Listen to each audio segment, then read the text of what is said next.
अरे सुरेंद्र, अच्छा हुआ तो आ गया, मैं तेरी राह देख रही थी। क्या हुआ माँ? क्या बापू फिर से? हाँ देखना, अब तक घर नहीं लौटे। वो ठेके के आसपास कहीं पी के सो गए होंगे। जाना जाना, लेके आना। ये पकड़, आता हूँ।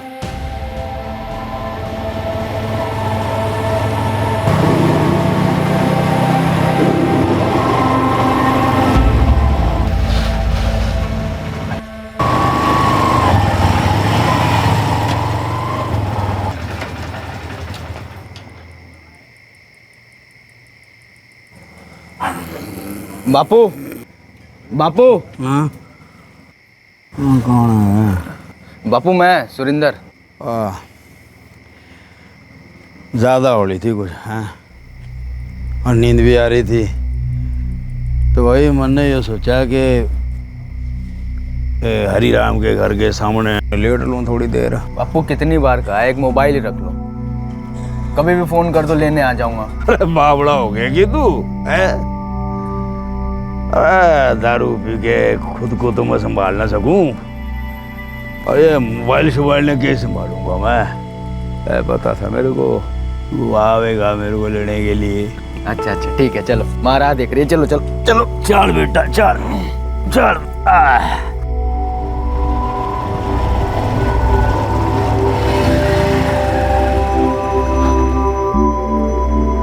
डांट डला मंजू, अरे जितना चाहे डांट डला तू, वरना तेरी खिलाई रोटियां हजम नहीं होंगी वरने। क्या फायदा डांटने का?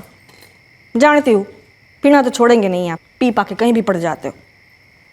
थोड़ा उम्र का तो ख्याल करो। अरे सारी जिंदगी खेत में हल जुलाते बीतरी मेरी है, दो ही तो शौक है मेरे, खेत में हल और ठेके पे एल को हल।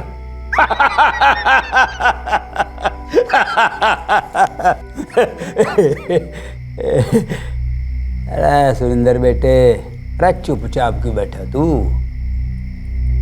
कोई परेशानी है क्या? नहीं बापू, कोई परेशानी ना है, सब ठीक चल रहा है। वाह, धंधा पानी ठीक ठाक चलन लाग रहा ना? हाँ हाँ बापू, ठीक चल रहा है। ना कोई परेशानी है तो बता दे। अरे देख मैं नशे में हूँ पर बेहोश नहीं मैं, तू बता सके मेरे को, अरे शायद मैं कुछ मदद कर सकूं तेरी। बापू कोई परेशानी ना है। पक्की बात? एकदम पक्की बात। फिर बढ़िया है।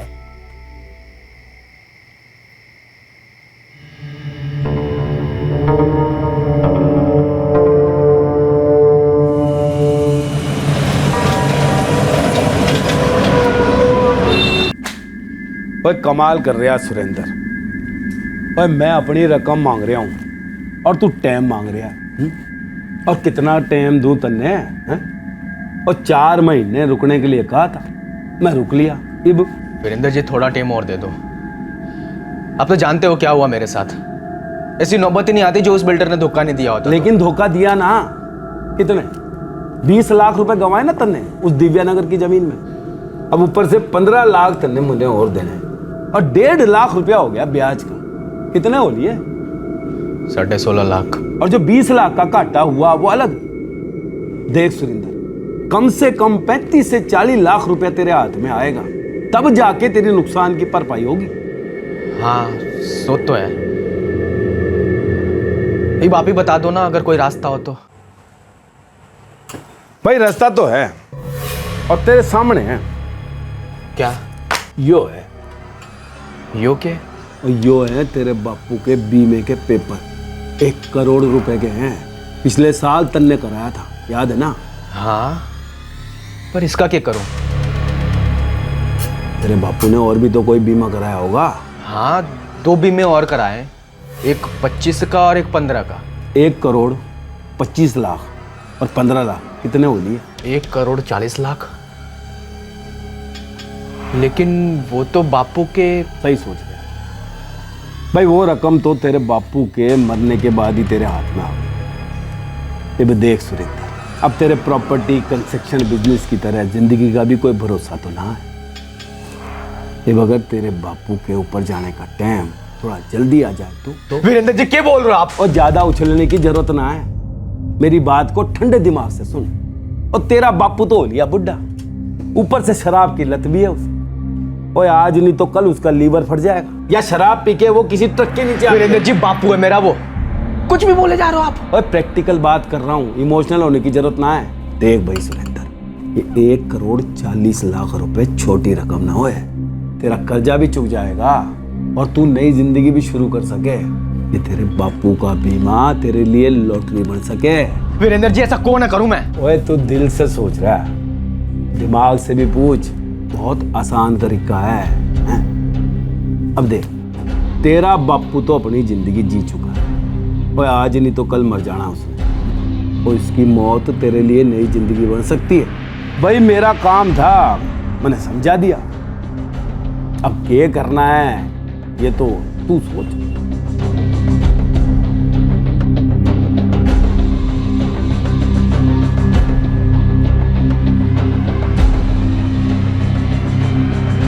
सुरेंद्र के मन में पनप रहा ख्याल उसके दिल को दहला रहा था। डर से ज्यादा उसे एक गिल्ट का भाव सता रहा था। अपने कर्ज के बोझ को उतारने का रास्ता उसे अपने पिता की मौत में नजर आ रहा था। क्या वो अपनी इस बहकी सोच पर लगाम लगा पाएगा? क्या वो वाकई इस घिनौने अपराध को अंजाम देने वाला था? यार खेता ने देख के बड़ी खुशी हुआ है मेरे को।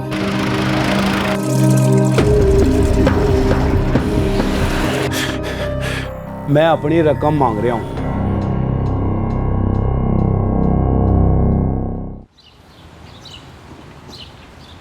जा रहा तू बेटे? जी बापू, चलता हूँ। जीता रहा जा। सही सोच रहा तू बेटे, ऐसा होना चाहिए। देख बेटे, हर इंसान ने जीवन में अपनी पहचान बनानी चाहिए, और तू वही तो करने लाग रहा है। अपने बाप के नाम पे नहीं, अपने बलबूते पे आगे बढ़ने लाग रहा है। और यो देख के मेरे को तेरे पे घना नाज हो रहा बेटे। शाबाश, जा खुश रह।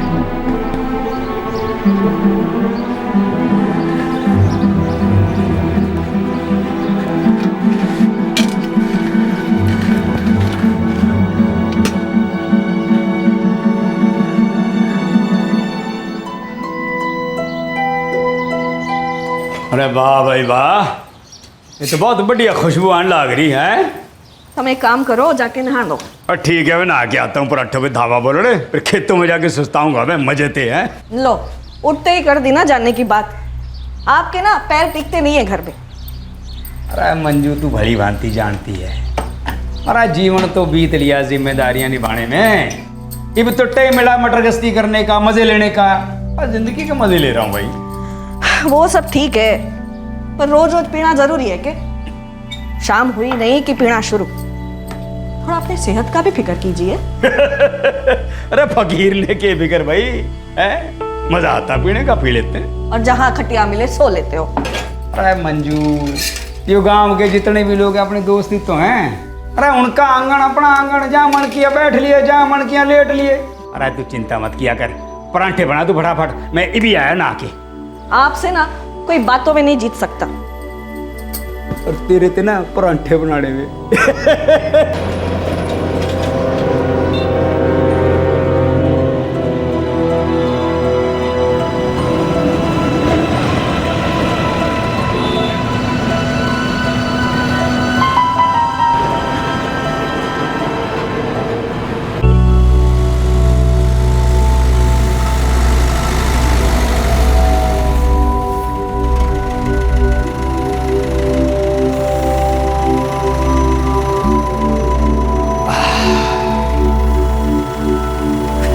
राम राम मालिक।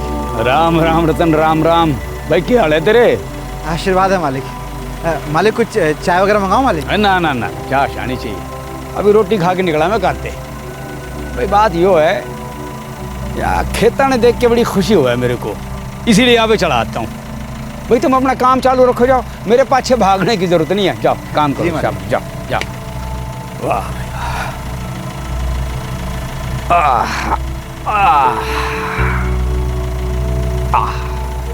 भाई कार का बंदोबस्त हो जाएगा? हाँ, मेरा दोस्त बलबीर, उसके पास गाड़ी है। तो लिया, और कह देना रात में कहीं जाना है, सुबह तक लौटा दूंगा। और कोई काम का बहाना बना दियो जिससे उसको शक ना हो जाएगा। फिर मेरे फोन का वेट करियो। मैं तेरे बापू को किसी सुनसान जगह पर ले आऊंगा। उसके बाद क्या करना ये तो जाने है ना तू। इब क्या हो लिया? कुछ ठीक नहीं लग रहा। बापू है मेरा, वो हमेशा साथ दिया है उसने मेरा। बात तो सही कहने लग रहा है तू ना। अच्छा किया जो तूने साफ साफ बता दिया। खेती ना करनी तने तो मत कर। वैसे भी बढ़िया लाइन पकड़न लग रहा तू।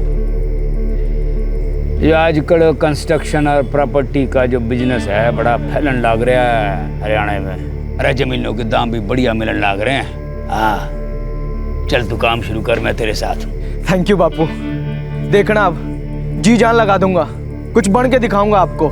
शाबाश, अरे मन ने पूरा यकीन है तू कामयाब होगा। बेटा ऐसे किसान की एक बात नहीं याद रखना, तो जमीन में सिर्फ बीज नहीं बोया जाता, पसीना भी बोना पड़ता है, वक्त भी, फिर जाके ये फसल लहराती से है।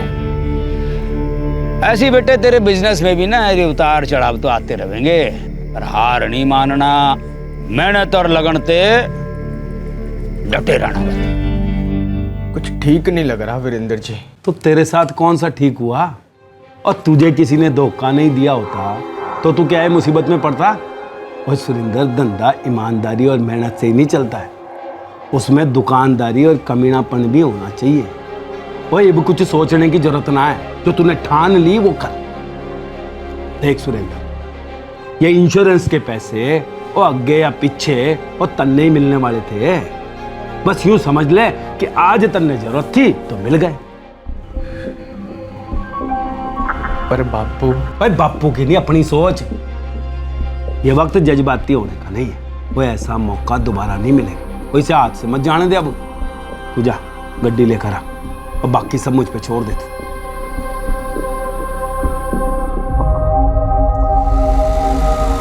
भावनाओं के तराजू में किसका पलड़ा भारी था?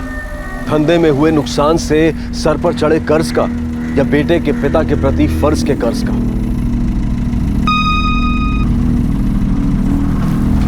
अरे आ वीरेंद्र भाई, तू रे कैसे? अब बड़े दिन हो गए आपसे मुलाकात जो ना हुई।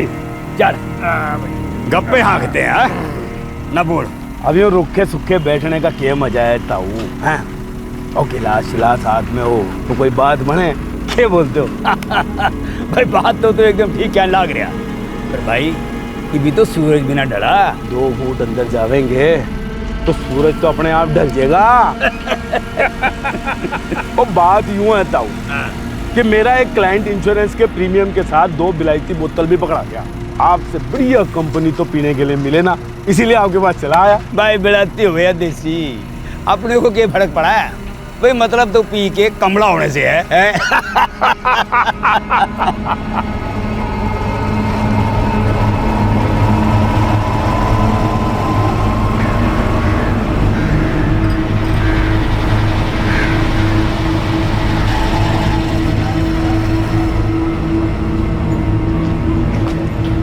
ले भाई। थैंक यू यार बलबीर। कोई नहीं यार, मजे से ले जा। वैसे जा कहाँ रहा तू? अरे वो भजन मामा है ना अपने, हाँ? उनके घर जा रहा हूँ दिव्या नगर। यार लौटते वक्त काफ़ी रात हो जाएगी तो सोचा ये हाईवे पर बाइक चलाने से अच्छा है तेरी गड्डी ले जाऊँ। अरे बिल्कुल सही सोचा यार, जा जा ले जा। सुबह होने से पहले लौट आऊँगा। अरे कोई ना यार, कोई जल्दी ना है, तू आराम से ले जा जा।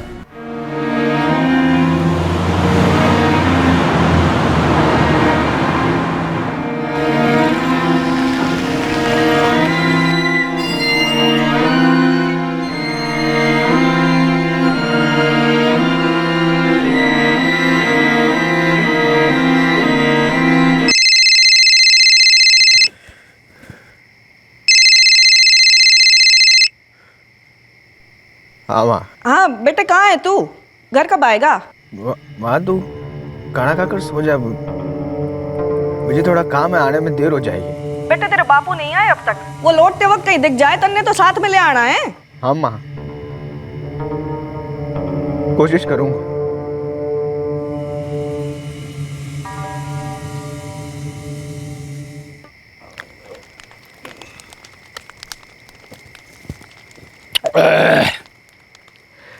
भाई ये बेड़ाती तो खत्म हो गई, पर एक बात तो माननी पड़ेगी भाई, मक्खन की तरह गले से नीचे उतर गई है। कब चढ़ गई पता ही नहीं चला। ताऊ ये बलायती तो हुई खत्म। क्या करें? ये भी चल के देसी चढ़ाते हैं, क्या कहते हो? चल भाई, आज देसी विदेशी दोनों का मजा ले लेते हैं। चल भाई। अरे ताऊ वो मन्ने लागे चढ़ गया। हाँ भाई वीरेंद्र भाई, चढ़ तो ली। एक काम करता हूँ भाई, मैं यहाँ साइड पे बैठ लेता हूँ मैं कहीं थोड़े टाइम के लिए। ताऊ तुम साइड में ही हो, इतने बैठो बैठो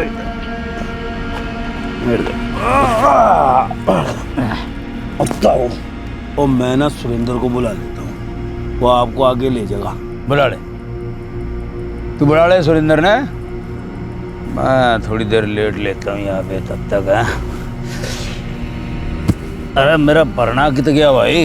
हाँ वो जान देता वो ठीक है, गया तो गया, फिर जान दे। गया भाई, जान दे, गया। वाह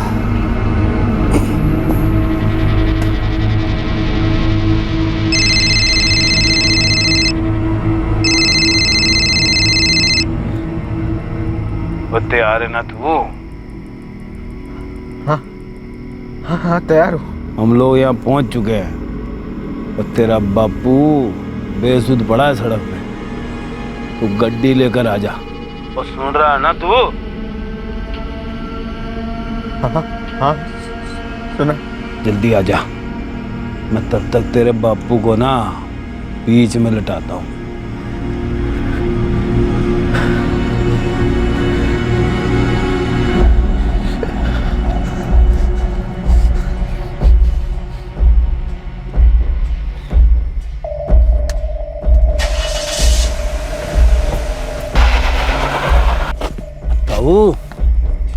ताऊ वो आप बीच में लेटे हो, कोई गड्डी गुड्डी आगे चढ़ जाएगी। मैं साइड पे नहीं हूँ। नहीं उड़ जा, चल भाई साइड पे उड़ लेता हूँ मेरा। उड़ जा, आ जा, आ जा ताऊ, उड़ जाओ, आ जा, आ जा, हो जा आराम से, इधर हो जा पीछे, और हो गया भाई, और जा, और साइड पे आ लो। मेहरबानी भाई वीरेंद्र, मेहरबानी भाई। यूँ बता, वो मेरा बेटा सुरेंद्र आ रहा ना मेरे को लेने के लिए? मेरे को लेने तो आप फोन कर दिया। आजा, आजा मेरे बेटे, आजा आजा।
रात को आने की क्या जरूरत थी, सुबह लौटा देता।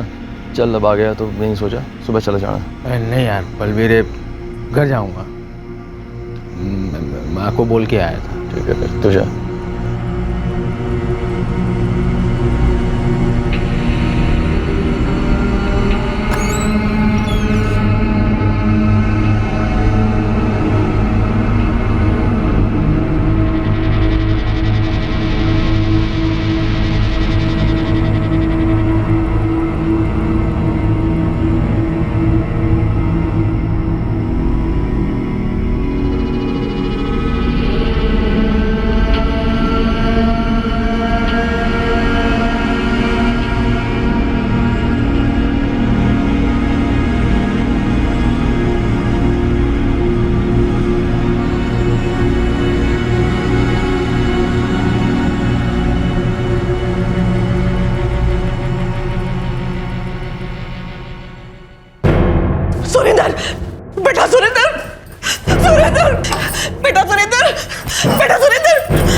क्यों क्या हुआ?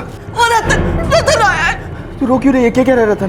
कह रहा है तेरे बापू को कोई गड्डी कुछ कर चले गई।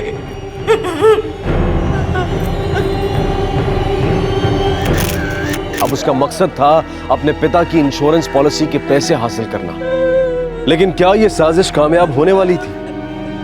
सुरेंद्र, हमने बात की इंस्पेक्टर साहब से अभी, बोले 2 दिन लगेंगे पोस्टमार्टम में, उसके बाद हम रंजीत चाचा का अंतिम संस्कार कर सकते हैं।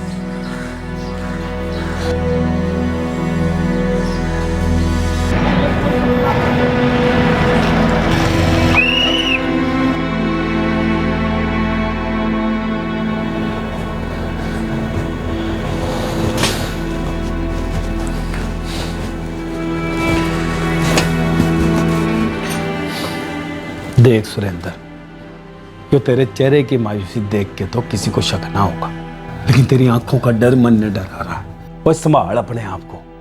ये जो करना था ना, हमने कर दिया और सब सही हुआ है। और मन ने पता लगाया है, पुलिस ने भी एक्सीडेंट का केस दर्ज किया है। वह हमारा नाम कभी नहीं आएगा। माँ से आंख नहीं मिला पा रहा, उसके आंसू थम ही नहीं रहे। खुद को यह दिलासा देने की कोशिश कर रही है, जो हुआ वो भगवान की मर्जी थी। भैया, सुरेंद्र हमेशा उन्हें ढूंढ के लेके आता था। हमारी किस्मत में यही लिखा था, इसलिए सुरेंद्र भी नहीं था घर में, वरना हमेशा की तरह ढूंढ के ले आता उन्हें। ये भी दुख तो होगा ही है, तो इतना टेंशन क्यों ले रहा है इसमें? और रोना चाहती है ना तो रोने दे, और मन हल्का हो जाएगा उनका, और धीरे धीरे सब ठीक हो जाना है।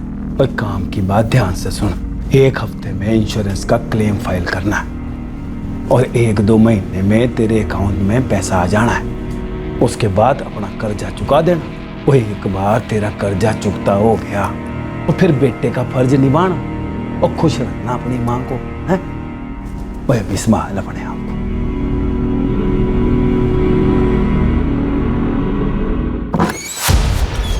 सर, वो सड़क गांव के पीछे की तरफ से गुजरती है, ज्यादा इस्तेमाल नहीं होती, और गाड़ियां भी बहुत कम गुजरती हैं वहां से। विक्रम, अगर गाड़ियां बहुत कम गुजरती हैं वहां से, तो फिर एक्सीडेंट होने के चांसेस भी बहुत कम हो जाएंगे। या तो रंजीत भैया की किस्मत खराब थी, या फिर रंजीत भैया की तरह गाड़ी चलाने वाला आदमी भी नशे में था। विक्रम, ये फोटोग्राफ्स देखो। ऐसा नहीं लगता कि गाड़ी ने 2 बार को चलाई विक्टिम? एक काम करो, ये टायर मार्क्स किसी एक्सपर्ट से चेक करो। एक बार हमें ये पता चल गया कि गाड़ी कौन से मॉडल की थी, तो व्हीकल को ट्रेस करना आसान हो जाएगा। मुझे नहीं लगता ये किसी ट्रैक्टर या टेम्पो के निशान है, कोई छोटी गाड़ी होनी चाहिए। इसका अंदाजा बिल्कुल सही है। जिस तरह से विक्टिम की बॉडी को कुचला गया है, छाती, हाथ, चेहरे का आधा हिस्सा और पैर, इन सभी बॉडी पार्ट्स के ऊपर से गाड़ी गुजरी है, और पूरे चांसेस हैं कि गाड़ी 2 बार बॉडी के ऊपर से गुजरी होगी। डॉक्टर, वारदात की जगह पर टायर के मार्क्स मैंने खुद देखे, वहां के फोटोग्राफ्स भी हैं हमारे पास। मुझे लगता है गाड़ी एक ही थी। शायद ये भी हो सकता है कि एक्सीडेंट के बाद ड्राइवर घबरा गया हो और हड़बड़ाहट में उसने गाड़ी पीछे लेने की कोशिश की हो, और गलती से विक्टिम पे दोबारा गाड़ी चढ़ा दी हो। मतलब आपको लगता है विक्टिम के ऊपर जब दूसरी बार गाड़ी चढ़ी तो गाड़ी रिवर्स में थी? शायद ऐसा हुआ हो। वैसे विक्टिम की बॉडी में अल्कोहल का लेवल काफी ज्यादा पाया गया है।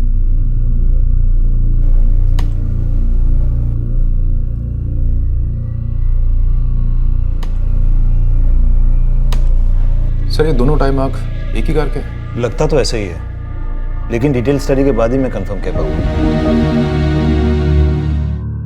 और इस हफ्ते में पुलिस की रिपोर्ट आ जानी चाहिए, उसके बाद ये पेपर मैं इंश्योरेंस कंपनी में जमा करा दूंगा।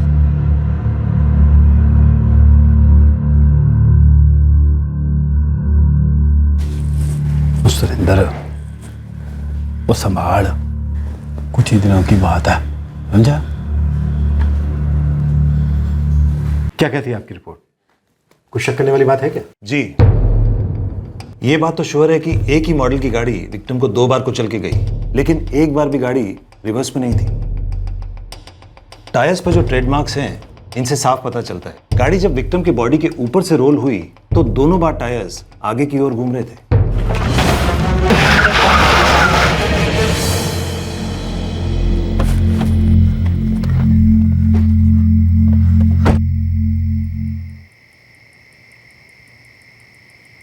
वो काम अभी पूरा ना हुआ, रिस्क ना ले सका।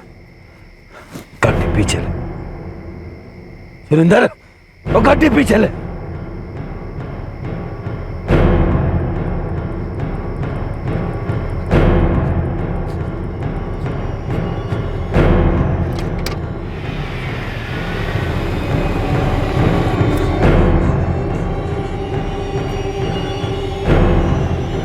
अब क्या सोच रहा है?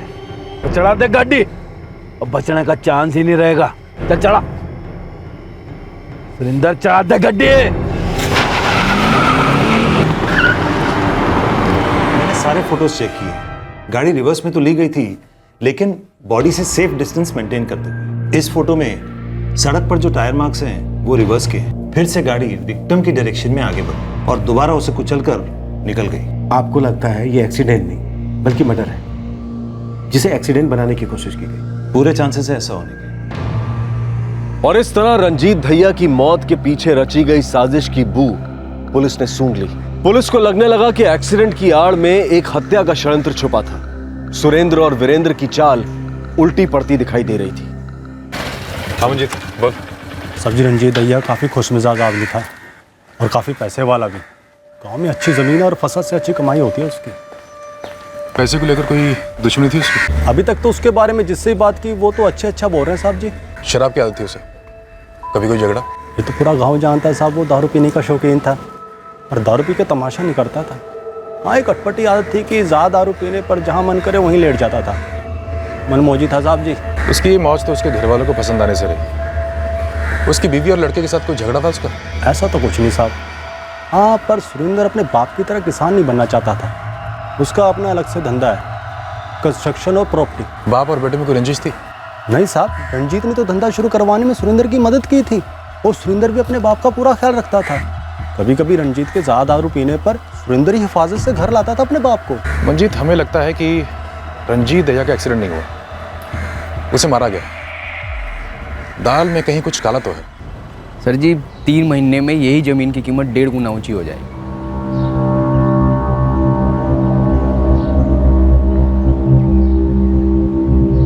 सर जी 1 मिनट, अभी आया।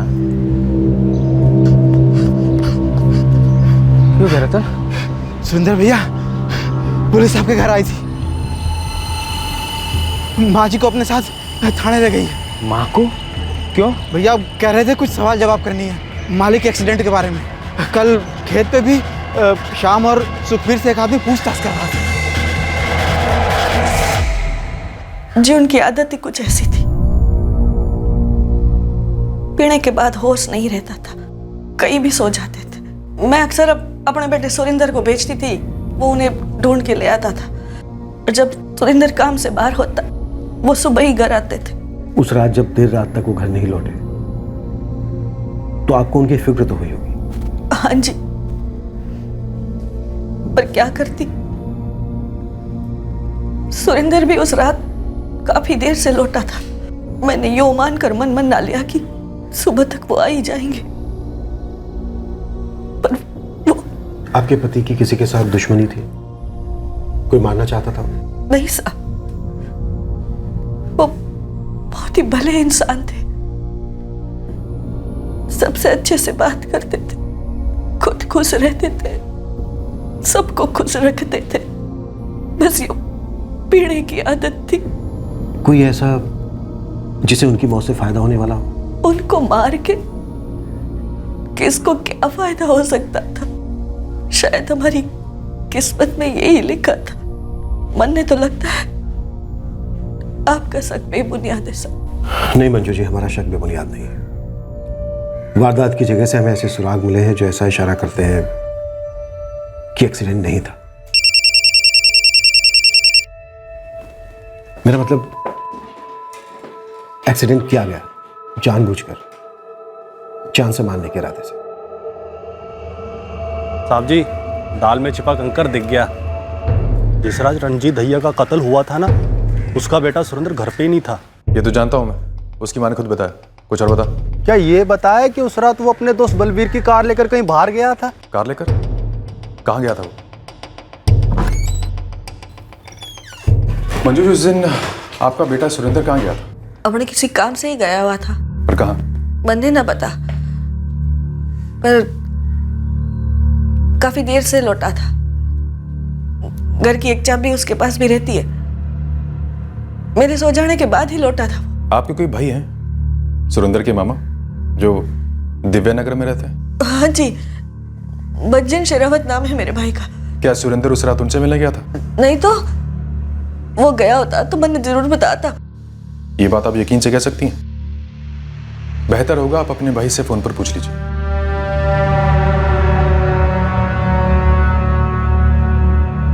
हाँ मंजू, बोल, क्या बात है? जिस रात इनका एक्सीडेंट होया था, सुरेंद्र आपसे मिलने आया था क्या? नहीं तो सुरेंद्र को तो यहाँ आए 1 महीने से ज्यादा हो गया है, पर तू पूछ क्यों रही है? बात क्या है? ना ना, कोई नहीं, मैं बाद में बात करती हूँ आपसे। नहीं साहब, सुरेंद्र वहां नहीं गया था। मैंने कहा ना, वो गया था तो मैंने जरूर बताता। पर ये गलत बात आपको बताई किसने? आपके बेटे के दोस्त बलबीर ने। और ये बात सही है या गलत, ये हम पता लगा ही लेंगे।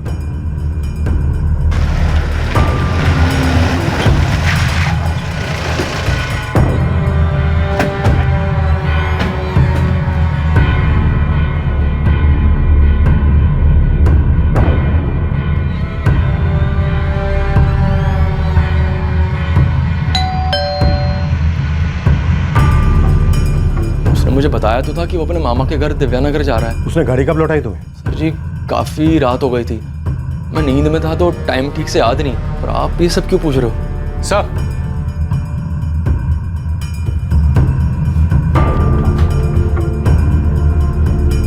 सर लगता है रंजीत वाले को इसी गाड़ी से कुचला गया था। टायर पर खून के निशान अब भी हैं।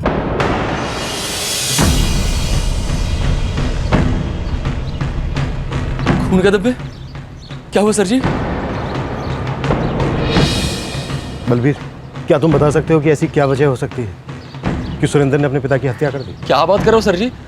वो भला ऐसा क्यों करेगा? हेलो सर जी, मैं जितेंद्र बोल रहा हूँ, सरपंच मनोहर जी का लड़का। हाँ जितेंद्र, बोलो, क्या बात है? क्या आप अभी मेरे खेत पे आ सकते हैं? क्यों, बात क्या है? सुरेंद्र आया हुआ है, उसने मुझे बताया कि उसी ने अपने बापू को मार डाला। तुम उसे वहीं पे रोके रखो, हम अभी आ रहे हैं। सर, सुरेंद्र ने जितेंद्र के सामने अपना जुर्म कबूल लिया है। वो समय उसके खेत पर है। मूव। बलबीर, गाड़ी को हाथ मत लगाना, हमारी दूसरी टीम आकर गाड़ी को सीज करे। ओके?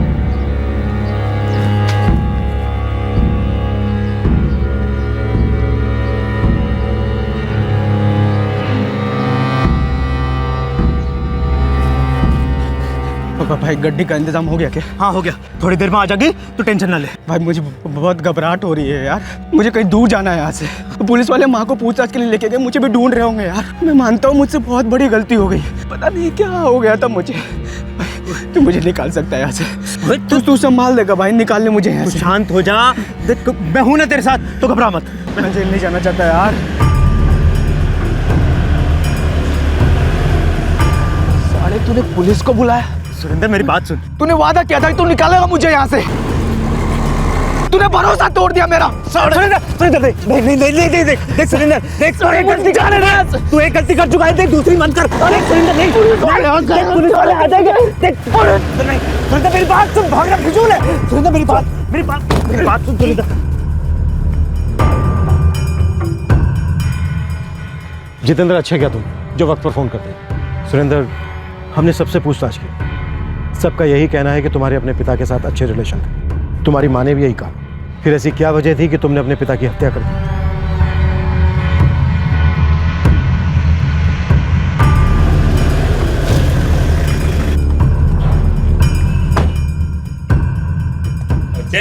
क्या बात हो गई भाई? चल। अरे भाई साहब, बात क्या हो गई ये तो बताओ।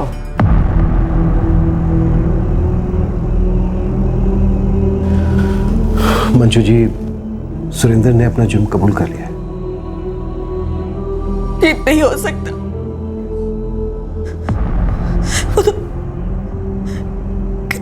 प्यार करता था अपने बापू से, कितना मानता था वो। मैं समझ सकता हूं आपके लिए मानना कितना मुश्किल है,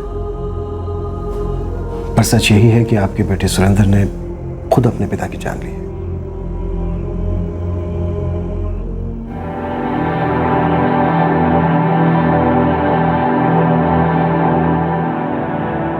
यो क्या कर दिया तन्ने? बात उस वीरेंद्र के 15 लाख लौटाने की थी तो अपने बापू से मांग लेता। अपने बापू के खाते में इतने पैसे तो थे, खुशी खुशी दे देते तन्ने। उन्होंने पूछा भी तो था ना तन्ने, फिर क्यों? शर्म आ रही थी मुझे, मेरे नुकसान के पैसे बापू से मांगे, शर्म आ रही थी। ओए कैसी शर्म, तेरे बापू थे वो, उनका जो कुछ भी था तेरा ही तो था। है कब शर्म ना आई तुझे जब एक लालची आदमी ने अपने बापू को मारने की बात की और तन्ने मान ली? तब शर्म नहीं आई तन्ने अपने बापू की जान ले ली। रंजीत के पास काफी जमीन थी, खेत थे, जिससे उसे अच्छी आमदनी होती थी। सुरेंद्र चाहता तो अपने पिता से मदद मांग सकता था, वो अपनी मां से बात कर सकता था या फिर अपने मामा से कह सकता था। कोई भी उसकी मदद कर सकता था, बस एक बार सुरेंद्र के कहने की देर थी।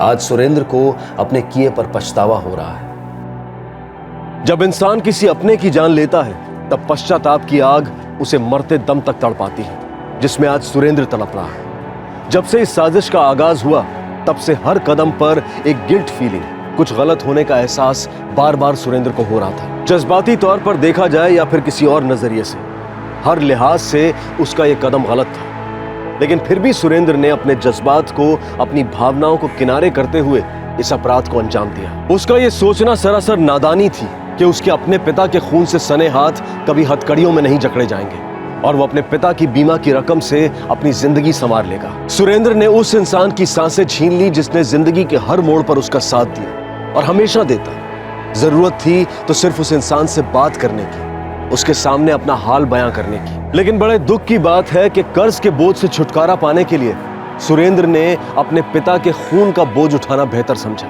इस सब से क्या हासिल हुआ उसे?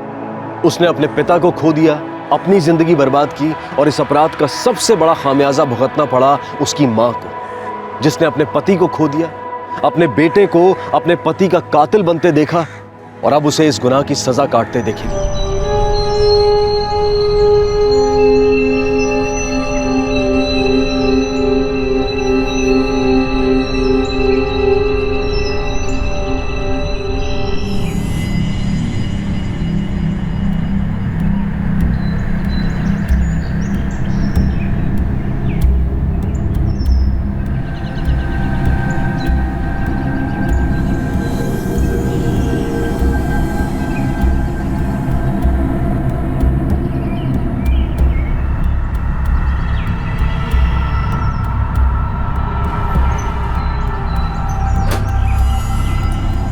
कौन है? कौन है? बोलता कौन है? प्रकाश, तू है इसका? है? कौन है तू? ये मत समझना मुझे कुछ दिखता नहीं, सब दिखता है मुझे। छोड़ूंगी नहीं, हाँ? सबको बुला लूंगी। चोर पकड़ो! अरे चोर चोर चोर घुसा है मेरे घर में! अरे चोर पकड़ो पकड़ो, चोर है!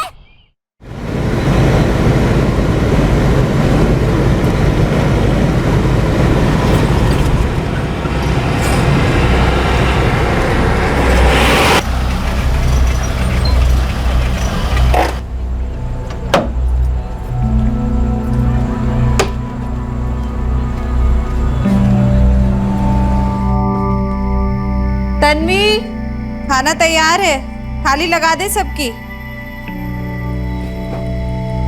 हो आई। मुकुल, आजा बेटा।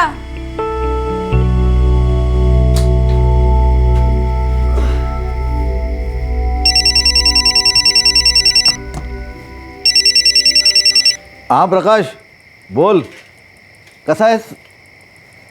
दादा मैं ठीक हूँ, आप कैसे हो? आई, चावल और दूं? नहीं नहीं, रात को चावल ज्यादा होता है, सो नहीं पाती, पेट में गुड़गुड़ करता है। नहीं नहीं नहीं, आई को कुछ नहीं हुआ। हाँ, चोर तो भाग गया, पता नहीं चला कौन था। खरं सांगू आईची खूप काळजी वाटते रे। एक तो दिन ब दिन उसकी आंखें कमजोर होती जा रही है और इस गांव में तो उसका इलाज होने से रहा। प्रकाश, आई को यहाँ मुंबई ले आता हूँ, यहाँ किसी अच्छे डॉक्टर से इलाज करवाएंगे। मुझे नहीं लगता वो शहर आने के लिए इतना आसानी से मान जाएगी। ऐसा करता हूँ, मैं सोमवार को वहाँ आता हूँ। क्या है, शनिवार और रविवार को यहाँ पे ज्यादा सवारी मिलती है, तो दोनों साथ में बैठेंगे आई के सामने और उसे मनाएंगे। ठीक है दादा, तो सोमवार को मैं भी छुट्टी ले लेता हूँ। ठीक। अनीशा, सोचता हूँ आई को यहाँ मुंबई लिया। पर आई मानेगी? मुंबई आने के नाम से उनका मुंह बिगड़ जाता है। तू फिक्र न कर, इस बार कुछ भी करके आई को मना लेंगे मैं और प्रकाश। इस बार आई की जिद नहीं चलेगी। हाँ नहीं नहीं, मुझे नहीं आना शहर। तुम्हारा वो शहर मुझे रास नहीं आता। कितना शोर होता है वहाँ पे, आंखों के साथ मेरे कान भी खराब हो जाएंगे। नहीं नहीं, मैं यही ठीक हूँ। अगर मुंबई में अच्छे से इलाज होगा तेरी आंखों का। हाँ, क्या हुआ है मेरी आंखों को? तो बिना वजह बात को बढ़ा रहा है। सब कुछ तो दिखता है मुझे। तो सत्येंद्र है, ये प्रकाश है, और वो उर्मिला है। मुझे मालूम है वो चोर की वजह से तुम लोग डर गए हो। मगर ये बात क्यों भूल जाते हो? वो चोर को मैंने घर में घुसने नहीं दिया, बाहर से बाहर भगा दिया। पळून लावलं मी त्याला। आई, अरे बात वो नहीं है, बात तेरे आंखों की है। तेरी आंखें पहले से ज्यादा कमजोर हो गई है अब 70 साल की उम्र में जिंदगी ओझल हो रही है, तो आंखों का क्या? मैं बिना आंखों से भी अपने गांव को देख सकती हूँ। भाई इतने साल प्रकाश के साथ रहे, अब थोड़ा टाइम मेरे साथ भी रहे ना। हम दोनों तेरे बेटे हैं, तो दोनों में इतना फर्क क्यों करती है तू? रहने दे। मैं खूब समझती हूँ तेरी नौटंकी। जज्बाती बनकर मुझे उल्लू मत बना तू। प्रकाश, मैं बोल देती हूँ, मैं शहर जाने वाली नहीं। अगर तू जिद कर सकती है ना, तो मैं भी जिद कर सकता हूँ। आखिर तेरा ही बेटा हूं मैं। हाँ? तू मानेगी नहीं तो बच्चे की तरह गोद में उठा के लेके जाऊंगा तुझे।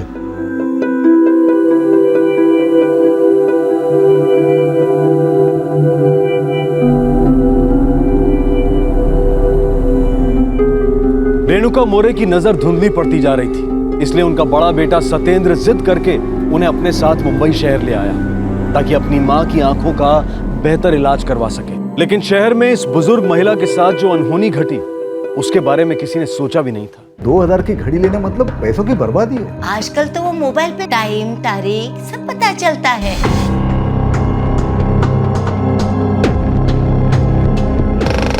बोल, तू आइस का?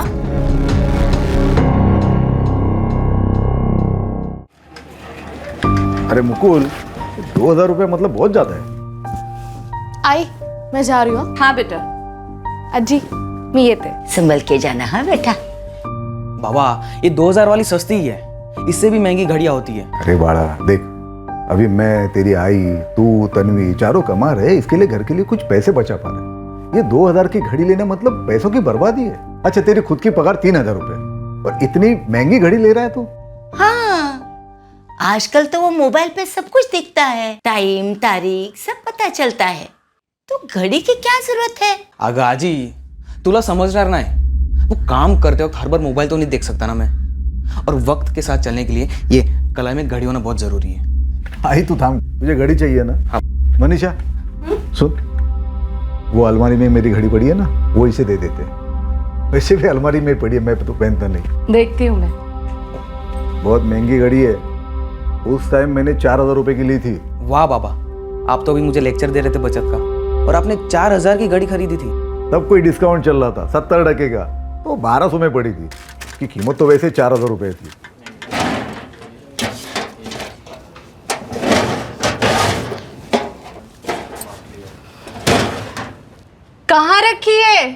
कहीं भी नहीं दिख रही है। क्या बात कर रही हो? अरे यहीं तो थी। सब जगह देखा, कहीं भी नहीं दिख रही है। हटो सर।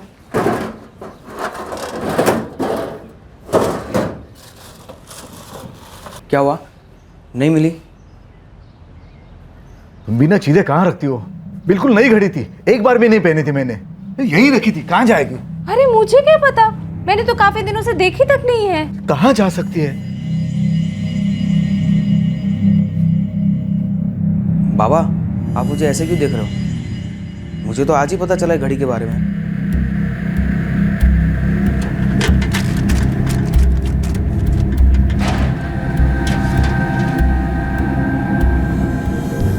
अरे ऐसे कैसे गायब हो सकती है? कितनी महंगी घड़ी थी। कहीं चोरी तो नहीं हुई? हो सकता है। आप और मुकुल काम पे निकल जाते हैं, तन्वी कॉलेज, मैं भी काम पे चली जाती हूँ। दोपहर में आई अकेली रहती है घर पे। हो सकता है ना चोरी हो गई हो। और आज को ठीक से दिखाई तो देता नहीं है। कोई आया भी होगा तो भी उन्हें पता नहीं होगा। जाने दो, छोड़ो इस बात को। ऊपर से आई को दरवाजा खुला रखने की आदत है। हो सकता है कि मैंने कहा ना, जाने दो, छोड़ दो इस बात को। अरे आई ने सुन लिया तो उसको बुरा लगेगा, फिर वापस गाँव जाने की बात करेगी। तो यहीं कहीं रखी होगी, थोड़ा और ढूंढेंगे तो मिल जाएगी। हाँ चलो मैं काम पे जाता हूँ। बाबा की घड़ी के चक्कर में मेरी घड़ी की तो बात ही रह गई। आइए तो। हाँ, और सुन, संभल के चलाना तेरी काली पिल्ली को।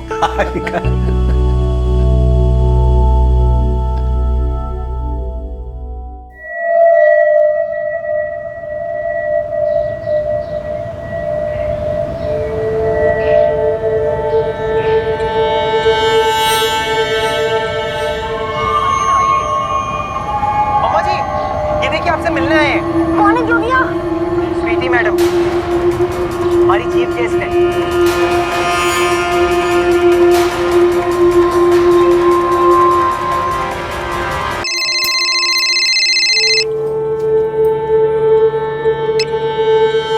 हाँ तन्वी, आई घर पे ताला लगा है। ऐसा कैसे? तेरी आजी होगी ना घर पे, वो तो कभी दरवाजा भी नहीं बंद करती, ताला कैसे लगाएगी? मैं घर के बाहर ही खड़ी हूँ आई। मुझे लगता है अज्जी कहीं बाहर गई है। टीवी बंद करना भी भूल गई, बाहर तक आवाज आ रही है मुझे। कहाँ गई होगी? अच्छा तू 10 मिनट रुक, मैं आती हूँ अभी। तब तक तू आस पड़ोस में देख, तेरी आजी शायद वहीं कहीं हो। लक्ष्मी काकी, काय झालं तन्वी? लक्ष्मी काकी आजी है क्या अंदर? नहीं तो क्यों, क्या हुआ? घर पर भी नहीं है, बाहर ताला लगा हुआ है और अंदर टीवी चल रहा है। तेरी आजी तो कभी कहीं नहीं जाती। पता नहीं कहाँ है, मैं नीलू काकी से पूछती हूँ।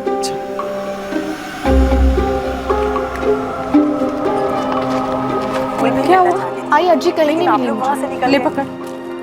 आई तो कभी दरवाजे पे ताला लगाती नहीं है। 3 महीने से तो ऐसा कभी नहीं हुआ। कुछ समझ में नहीं आया। आई अज्जी, और किस तरह से आप लोगों से भी मुलाकात हो गई?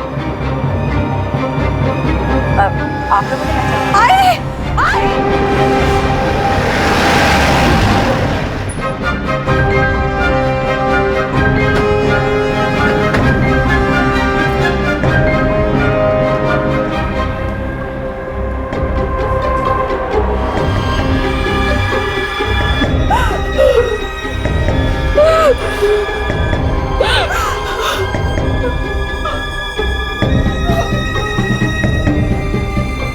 सर, और शायद इसी शर्ट से पूछा गया।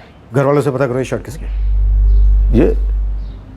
ये मेरी शर्ट है। शर्ट फॉरेंसिक लैब भेजो। तन्वी जब घर लौटी तो दरवाजे पे ताला लगा हुआ था। टीवी भी चल रहा था, बाहर तक आवाज आ रही थी। आई घर से बाहर नहीं निकलती थी, ज्यादा से ज्यादा घर के बाहर बैठती थी या खाट पे लेट जाती थी। 3 महीने से वो है हमारे साथ। उसके आने के बाद से हमने ताला नहीं लगाया घर में। सर, दरवाजा कहीं से भी डैमेज नहीं है। लगता है कातिल घर के अंदर जबरदस्ती नहीं आया था। जब आपकी आई घर पर अकेली होती थी तो दरवाजा खुला रखती थी क्या? आई को बंद कमरे में रहना पसंद नहीं था साहब। साहब, मैं इनके बाजू में रहती हूँ। रेनू काका की जब भी घर में अकेली रहती थी वो बाहर ही बैठती थी। उनको आदत थी बाहर बैठने की, और पास से कोई भी गुजरता था ना, उनसे बुला के बात करती थी। आज आपकी रेणुका जी से मुलाकात हुई थी क्या? नहीं साहब, मैं सुबह से घर के काम में ही लगी हुई थी। आपने यहाँ घर के अंदर किसी को आते हुए या फिर घर से बाहर किसी को जाते हुए देखा था? जी नहीं साहब, काम में इतनी उलझी हुई थी कि ध्यान ही नहीं गया। आप में से किसी ने कोई चीखने चिल्लाने की आवाज सुनी थी क्या? नहीं सर। तुम्हारे पास घर की चाबी नहीं थी क्या? नहीं, जब से अज्जी यहाँ पर है मैं चाबी नहीं लेके जाती। घर की कितनी चाबियां हैं? 2, एक आई के पास और एक घर के ताले में रहती है। मतलब जिसने ताला लगाया वो चाबी अपने साथ ले गया होगा।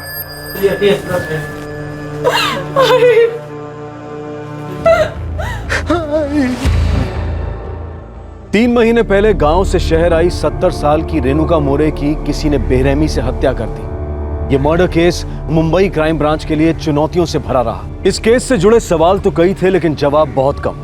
सबसे बड़ी मुश्किल आई इस कत्ल की वजह तलाशने में। रेणुका मोरे की आंखों की रोशनी की तरह इस केस के पीछे का मकसद भी ओझल नजर आ रहा था। मनीषा और सत्येंद्र का कहना है कि घर से कुछ भी चोरी नहीं हुआ, सिवाय उस ताले की चाबी के। Right sir. ये परिवार कोई पैसे वाला नहीं है। मुझे नहीं लगता कि कातिल चोरी करने के इरादे से घर में गया। हो सकता है सर, लेकिन कातिल ने अलमारी खोली जरूर थी, कपड़ों को भी उथल पुथल किया था, पर उसने कुछ चुराया नहीं। शायद वो किसी खास चीज की तलाश में था सर।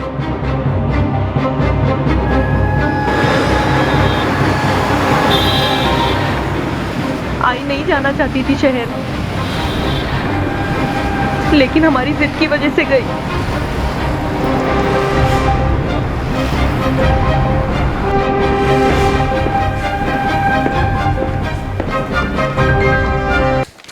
सर, दोनों के ब्लड ग्रुप मैच हो रहे हैं। शर्ट पर जो खून लगा है वो रेणुका मोरे का ही है।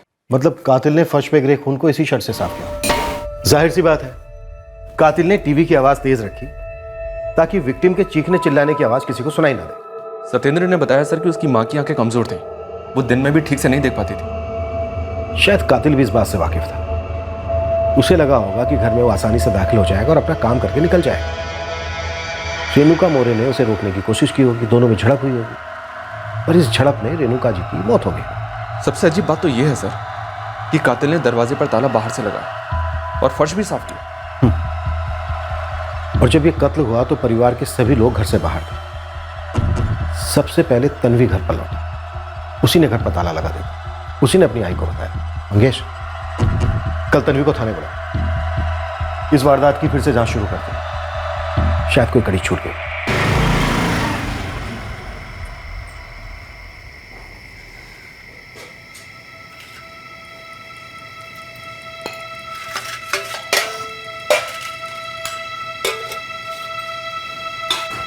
बाबा कुछ तो खा लीजिए।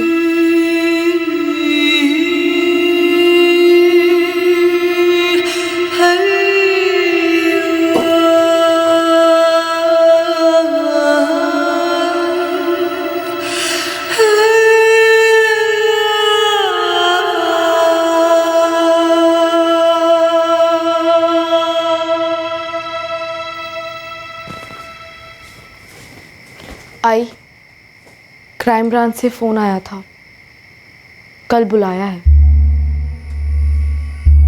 सर मैं कॉलेज के फर्स्ट ईयर में पढ़ती हूँ। तुम कॉलेज से रोज घर आती हो, घर पर खाना खाकर हमेशा काम पर चली जाती हो। जी। पिछले 3 महीने से, मेरा मतलब जब से तुम्हारी दादी तुम्हारे साथ रहने आई तब से कॉलेज से लौटते वक्त वो हमेशा तुम्हें घर पर ही मिली? जी हाँ सर। उससे पहले? उससे पहले चाबी मेरे पास ही रहती थी। आज ही के आने के बाद कभी चाबी लेके जाने की जरूरत ही नहीं पड़ी, इसलिए मैं चाबी घर पर ही छोड़ देती थी। मतलब जिस चाबी से ताला लगाया गया वो चाबी तुम्हारी थी? जी। 8 साल हो गए मुझे इस चौल में, तब से मनीषा और उसके परिवार को जानती हूँ। लेकिन रेणुका मोरे को यहाँ आए अभी सिर्फ 3 महीने हुए थे, है ना? रेणुका काकी ने 3 महीने में ही सालों का रिश्ता बना लिया था। शायद ही कोई ऐसा होगा जो उनको नहीं जानता हो। सबसे बातें करना, सबका हालचाल पूछना, ये समझ लीजिए शौक था उनका। वो लोगों को रोक रोक के बातें करती थी। हम सबको भी बहुत अच्छा लगता था इनसे बात करने को। अच्छा, ये सत्येंद्र का बड़ा बेटा मुकुल कहाँ काम करता है, पता है आपको? हाँ, वो यही सांता क्रूज में किसी गैरेज में मैकेनिक है।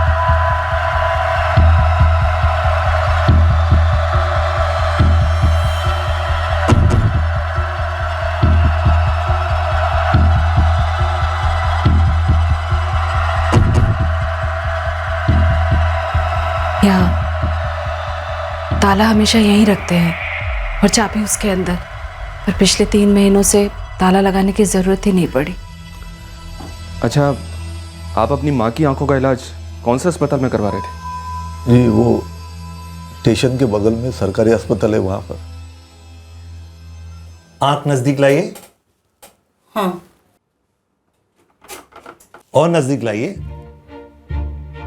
और नजदीक लाऊंगी तो मशीन आंख में घुस जाएगी, वैसे ही मुझे कम दिखता है। कुछ नहीं होगा माँ जी, आप लाइए तो सही।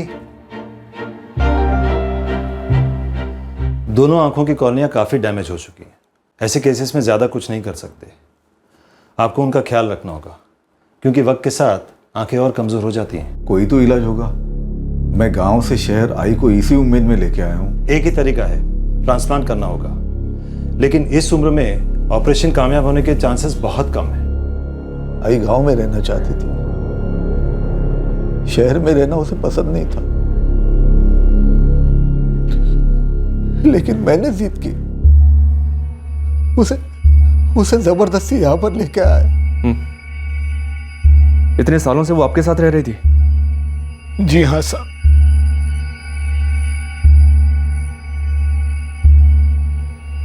सुनीता। ये सर। इस लड़की के बारे में पता करो। कल के बाद घर पर सबसे पहले तन्वी ही पहुंची थी। इसने ही घर पर ताला लगा देखा था। इसकी कही हर बात वेरीफाई करो। Yes sir.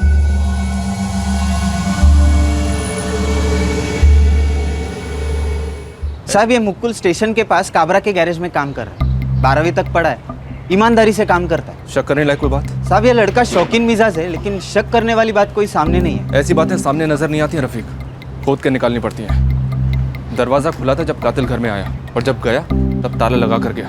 पूरे चांसेस हैं कि इसमें घर का कोई सदस्य शामिल है।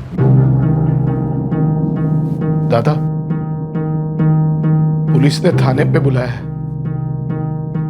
कुछ बात करनी है।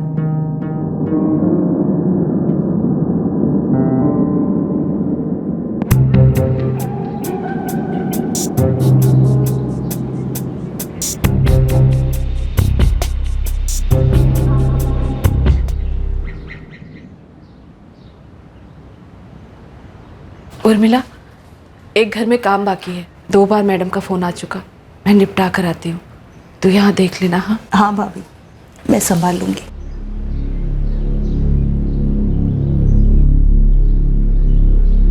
जी साहब, हम दोनों भाइयों ने मिलकर तय किया था आई को शहर लेकर आने का। लेकिन आपकी आई इससे खुश नहीं थी। आई को शहर का माहौल पसंद नहीं था, उसकी सारी जिंदगी गांव में ही गुजरी थी ना। और जिंदगी खत्म हुई शहर में आकर। आपकी भाभी मनीषा और आस पड़ोस के लोगों ने हमें बताया कि आपकी आई घर का दरवाजा हमेशा खुला रखती थी, और शायद कातिल ने इसी का फायदा उठाया। बचपन में जस्ती कैसी थी? वो मेले वाले दिन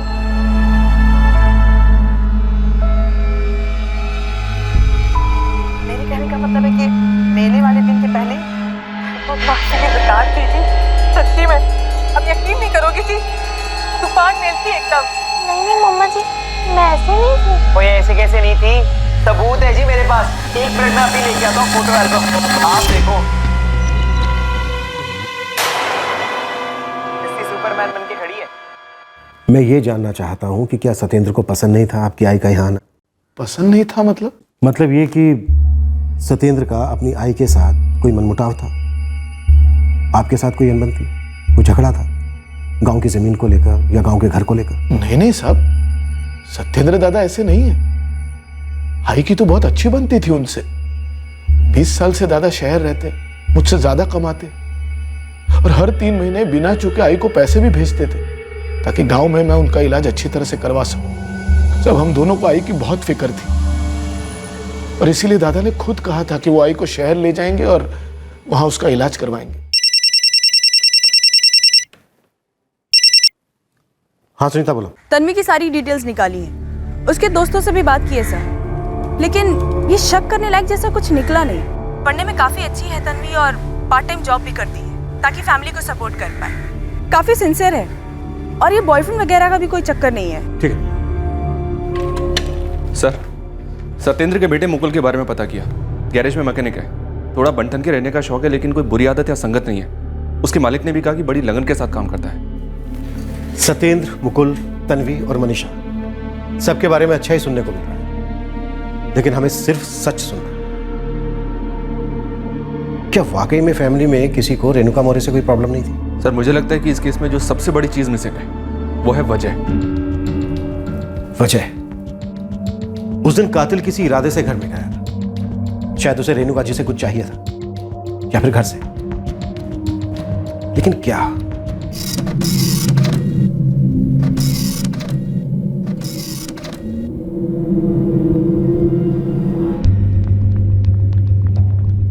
सर किसी के भी फोन रिकॉर्ड्स में शक करने जैसा कुछ नहीं मिला है। उनके फोन रिकॉर्ड्स उनके बयान से एग्जैक्ट मैच करते हैं? जी सर। तन्वी का कहना है कि तकरीबन 2:15 बजे वो अपने घर पहुंची। जब घर पहुंची तो घर पे ताला लगा हुआ था। उसने अपनी माँ को फोन किया। ये बात उसके फोन रिकॉर्ड से कंफर्म होती है सर। और तन्वी के फोन करने के 15 मिनट के अंदर उसकी माँ घर पहुंच गई। आई तो कभी दरवाजे पे ताला लगाती नहीं है। 3 महीने से तो ऐसा कभी नहीं हुआ। उसकी माँ कहाँ से रही थी? वो सेंटा क्रूज में ही किसी मिसेस दीपिका सोनी के यहाँ काम कर रही थी। उसने अपनी माँ को फोन किया 2:15 बजे और उससे 10 मिनट पहले यानी 2:05 पर उसकी इस नंबर पर बात हुई। ये नंबर किसका है? ये ज्वेलरी शॉप के मालिक का नंबर है सर, जहाँ तन्वी काम करती है। इस नंबर की डिटेल्स निकलवाई है मैंने। सर रघुराम जाधव नाम है इसके ओनर का। मैंने इससे बात भी की। इसका कहना है कि तन्वी ने बताने के लिए फोन किया था कि उसको आने में शायद थोड़ी देर हो जाएगी क्योंकि उसे घर पे ताला लगा हुआ है। कहीं हम गलत ट्रैक पर तो नहीं जा रहे? हो सकता है तन्वी का इस केस से कोई लेना देना ना, ये दोनों सास बहू के बीच की प्रॉब्लम हो। मनीषा अपने पति और दोनों बच्चों के घर से जाने के बाद सबसे आखिर में घर से निकलती है। हो सकता है दोनों सास बहू के बीच कोई कहासुनी होगी। और सर वैसे भी ये दोनों सिर्फ 3 महीने से साथ में रह रहे थे। सत्येंद्र को ना सही, लेकिन सर हो सकता है मनीषा को अपनी सास का घर आना अच्छा न लगा हो। सोचा तो ठीक है, पर आई मानेगी? मुंबई आने के नाम से उनका मुंह बिगड़ जाता है। और हो सकता है मनीषा ने अपनी सास को मार डाला और उसने अपनी बेटी तन्वी की इस काम में मदद ली। लेकिन सर तन्वी के फोन करने के 15 मिनट में ही मनीषा घर लौटी थी और जब तन्वी ने फोन किया था तब मनीषा सेंटा क्रूज में ही किसी के यहाँ काम कर रही थी। और ये बात मैंने वेरीफाई भी की दीपिका सोनी से, जिनके घर उस वक्त मनीषा काम कर रही थी। शक की सुई घूम तो सब पर रही पर किसी एक पे टिक नहीं रही। सर भले ये मर्डर घर में हुआ है, पर यह भी तो हो सकता है कि इस मर्डर में घर के किसी भी सदस्य का हाथ नहीं है। तो फिर किसका हाथ हो सकता है? कोई क्लू तो मिले। आखिर क्या वजह हो सकती है एक 70 साल की बुजुर्ग को इतनी बेरहमी से मारने की?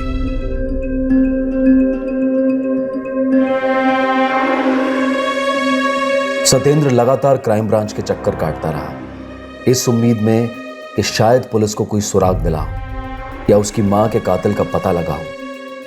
सत्येंद्र अपनी मां की मर्जी के खिलाफ उन्हें अपने घर लाया था और उसके बाद यह सब हुआ। यह ख्याल उसे मन ही मन सता रहा था। एक बोझ सा महसूस कर रहा था वो। उसके लिए यह जानना बेहद जरूरी था कि उसकी मां को ऐसी बेरहम मौत क्यों मिली, उसके साथ आखिर क्या हुआ था। हम ये पता लगाने की कोशिश कर रहे थे कि ये मामला कहीं आपके गांव से तो किसी तरह से जुड़ा हुआ नहीं है। साहब आपको ऐसा क्यों लगता है? आपके भाई प्रकाश ने हमें बताया कि जब आप अपनी आई को यहाँ पर लेके आए, उससे कुछ ही दिन पहले आपके गांव के घर में कोई चोर दाखिल हुआ था। कौन है? चोर पकड़ो! अरे चोर चोर चोर घुसा है मेरे घर में। हाँ सर, इस घटना के बारे में प्रकाश ने मुझे फोन करके बोला था। अगले हफ्ते में आई को यहाँ पर लेके आया। इस केस में एक बात बहुत अजीब लग रही है। कातिल ने घर के बाहर के दरवाजे पर ताला लगाया। ताला टीवी के पास रखा था। हो सकता है कोई चोरी करने के इरादे से आया हो और जैसा कि आपके गांव के घर पर हुआ, आपकी आई ने उसे भगाने के लिए शोर मचाया और उसने अपने आप को बचाने के लिए आपकी आई की जान ले ली हो। चोर सब मेरे घर से कोई क्या चुरा सकता है? यही सोचकर हमने इस पर कोई खास तवज्जो नहीं दी, लेकिन अभी हम किसी भी संभावना को नजरअंदाज नहीं करना चाहते। आप श्योर हैं कि आपके घर से कुछ भी गायब नहीं हो? आपने सारी चीजें अच्छे से चेक की? सारी चीजें वैसे ही है जैसे थी। मेरे घर से कोई क्या चुरा सकता है भला?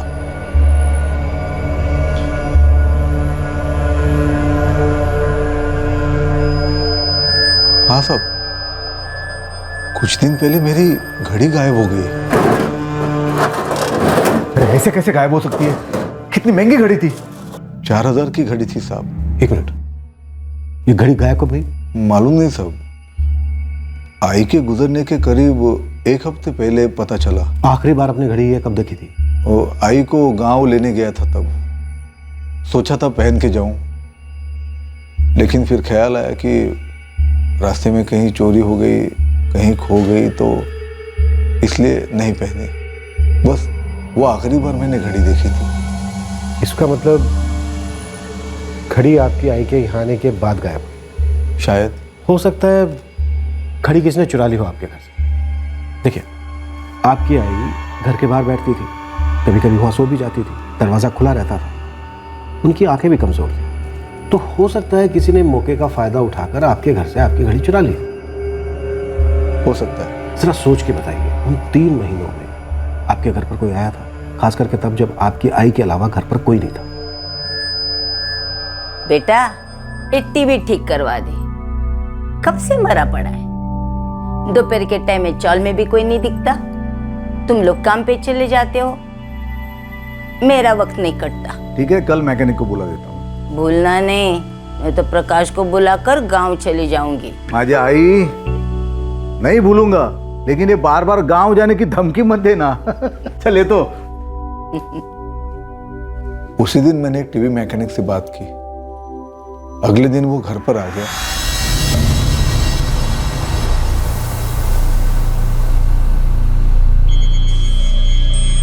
माँ जी, सत्येंद्र मोरे का घर यही है ना? वो टीवी रिपेयर करना था ना? हाँ हाँ, आओ आओ, कुछ करो इसका, ना कुछ बोलता है ना ठीक से चलता है। कौन है आई? अरे इरफान तुम? हाँ। अरे देखो तो टीवी को क्या हुआ है, इसको रिपेयर करके ही जाना, और जो भी पैसा होगा मैं दुकान पे आके दे दूंगा। ठीक है साहब। हाँ? आई रिपेयर करेला तो चले तो भी।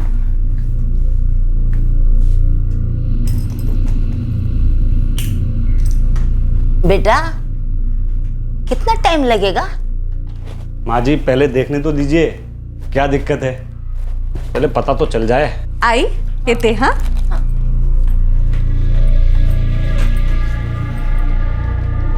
तो ठीक कर रहे हैं ना बेटा? कर रहा हूँ माँ जी। वो क्या है ना बेटा, मुझे ठीक से दिखाई नहीं देता, बस सुनाई सब देता है। उस टीवी का वॉल्यूम बराबर ठीक करके रखना। रात को जब मैं घर पहुंचा तो देखा कि टीवी एकदम सही चल रहा था, तो दूसरे दिन मैंने इरफान के दुकान पर जाके उसके पैसे दे दिए। सब मेरे ख्याल से इरफान एक ही आदमी है जो आई के आने के बाद हमारे घर आया था।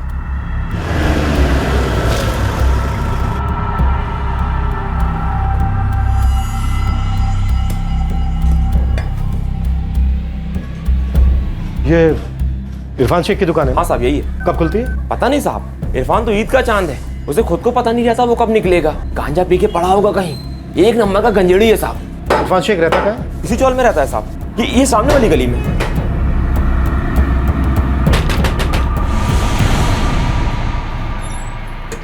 इरफान शेख यहीं रहता है? जी साहब। अभी कहाँ है वो? पता नहीं साहब, कुछ बताता थोड़ी ना है। अच्छा, कुछ बता सकती हो इस वक्त वो कहाँ मिलेगा? जी नहीं साहब, सुबह सुबह निकल जाता है और देर से आता है, अपने मर्जी का मालिक है। 1 नंबर का नशेड़ी साहब। नशा करना उसके लिए सांस लेना जितना जरूरी है साहब, और अपनी इसी तलब को ना साहब वो चोरी करके पूरी करता है। यहाँ तक कि उसने चोल के लोगों तक को नहीं छोड़ा। सबके सब कहते हैं साहब, इरफान को ना घर पे टीवी सही करने के लिए बुलाना, यानी कि चोर को दावत देना। कुछ बता सकता है इस वक्त वो कहाँ मिलेगा? हाँ साहब। बैठ गाड़ी में।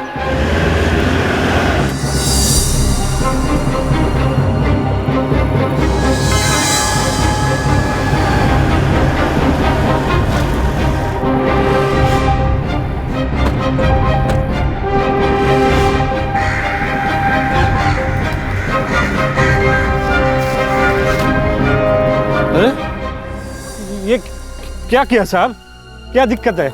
बड़ी मुश्किल से तो माल का जुगाड़ किया था, और मैं अपने लिए खरीदता हूँ, धंधा थोड़ी करता हूँ मैं। तेरा धंधा तो टीवी रिपेयरिंग का है ना, लेकिन आजकल तू अपनी दुकान नहीं खोलता। अपनी दुकान अपनी मर्जी, जब चाहे बंद रखूँ, आपको क्या दिक्कत है साहब? थाने चल हमारे साथ, फिर तुझे बताते हैं कि दिक्कत क्या होती है और दर्द क्या होता है। अरे ऐसे पकड़ के काहे को ले जा रहा? इरफान शेख एक टीवी मैकेनिक जो एक बार टीवी रिपेयर करने के लिए सत्येंद्र के घर आया था, वो अब इस केस का मुख्य संदिग्ध था। क्राइम ब्रांच के पास अब तक उसके खिलाफ कोई सबूत नहीं था, सिर्फ शक था। क्या शक की सुई इस बार सही निशाने पर लगी थी?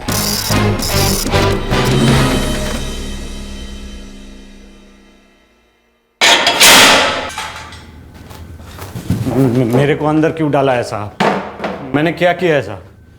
पिछले 1 महीने से तेरा फोन बंद है। अरे मेरी बीवी ने कोई कंप्लेन किया है क्या साहब? हैं? मेरा फोन बंद है, इसमें किसी को क्या दिक्कत है? अरे प्रीपेड है, बैलेंस खत्म है, बात खत्म। हिल गया ना बैलेंस सर? हाँ,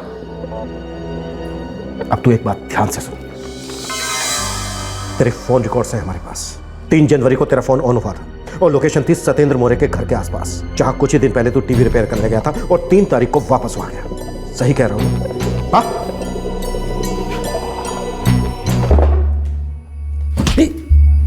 जैसे तुझे लत है ना गांजे की, वैसे ही मुझे भी लत है सच सुनने की।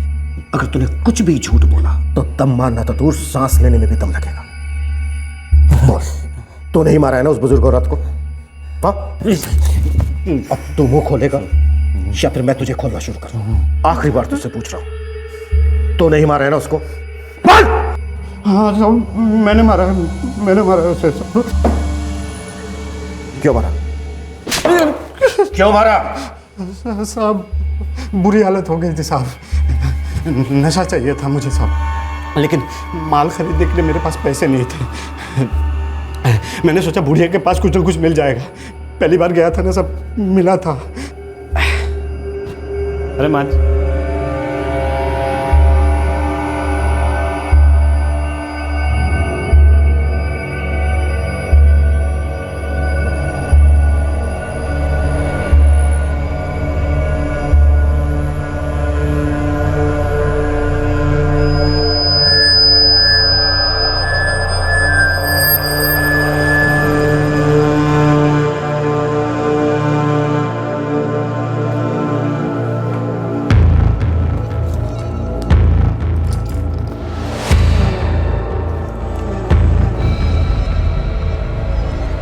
घड़ी बेचने के बाद कुछ दिनों के लिए बंदोबस्त हो गया था साहब, लेकिन कुछ दिनों बाद फिर से कड़की छा गई।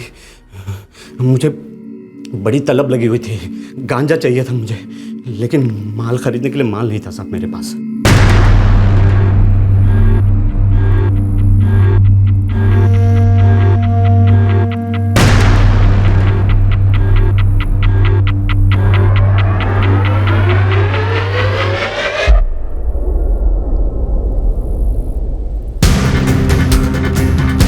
मुझे अचानक ख्याल आया, बुढ़िया बोली थी कि उसको ठीक से दिखाई नहीं देता है। सोचा पिछली बार की तरह हलवा होगा हाथ मारना।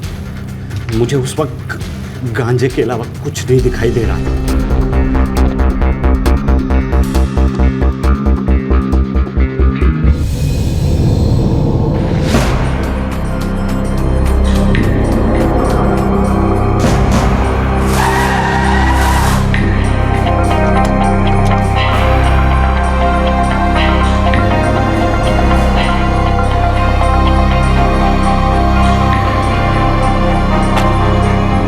मैडम जी आप आइए ना, आइए। मम्मा जी, ये देखिए आपसे मिलने आए हैं। कौन है जो भैया? स्वीटी मैडम, हमारी चीफ गेस्ट है।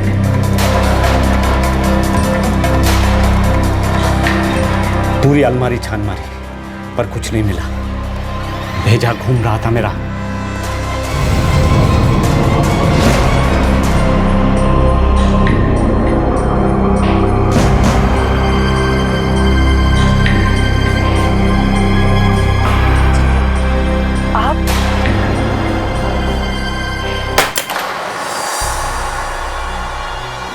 कैसे आ गई?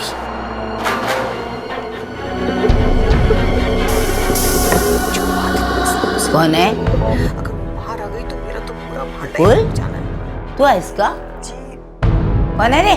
मेरे को पता था बुढ़िया को ठीक से नजर नहीं आता। मैंने सोचा भाग लेता हूं। कौन है तू? बुढ़िया शोर मचाने लगी, मैं डर गया था साहब। बैठिए बैठिए।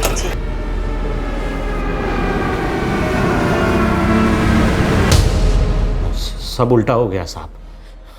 पैसे भी नहीं मिले और ऊपर से ये लोचा हो गया।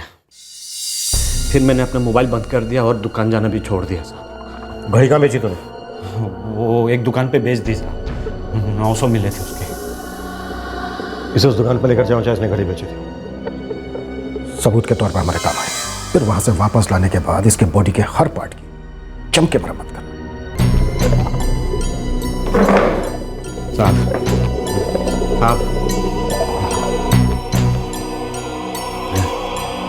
पता नहीं प्रकाश, लेकिन रह रह के ये ख्याल आता है कि अगर आई को मैं यहाँ लाने की जिद न करता तो शायद ये न होता। दादा, आप खुद को दोष मत दो। आप नहीं जानते थे कि ऐसा कुछ होने वाला था, और कौन ये सोच सकता था कि ऐसा कुछ हो भी सकता है। देखो ना, इस गांव में जब चोर आया था तब भी तो ऐसा कुछ हो सकता था ना। दादा देखो, संभालो अपने आप को। आपने हमेशा अपनी जिम्मेदारी निभाई है, और आय के लिए जो कुछ भी हो सके आपने हमेशा वो किया था दादा।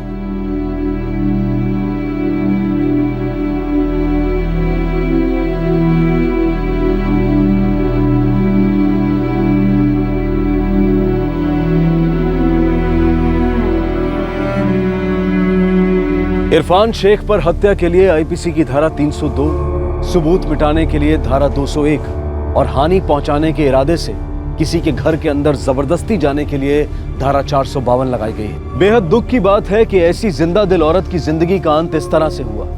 दुख उन दोनों भाइयों सत्येंद्र और प्रकाश और उनके परिवार के लिए भी होता है, जो अपनी मां की देखरेख में कोई कमी नहीं छोड़ रहे थे, हर मुमकिन तरीके से उनका ख्याल रख रहे थे, और जिन्हें अब अपनी मां की कमी हमेशा खलेगी। इरफान इस वक्त न्यायिक हिरासत में है और अपने पीछे छोड़ गया है अपनी बदहाल बीवी और बच्चे को, जो पहले से ही उसकी नशे की लत और परिवार के प्रति गैर जिम्मेदाराना रवैये से परेशान थे। अब मैं अनूप सोनी आपसे विदा लेता हूं, फिर मुलाकात होगी अगले एपिसोड में और खुलासा करेंगे एक और जुर्म का। तब तक सतर्क रहें, सुरक्षित रहें और देखते रहें क्राइम पेट्रोल सतर्क। सबक एक को, सीख हम सबको। जय। इस तरह के और भी एपिसोड देखने के लिए हमारे चैनल को सब्सक्राइब करें और बेल आइकन दबाना ना भूलें।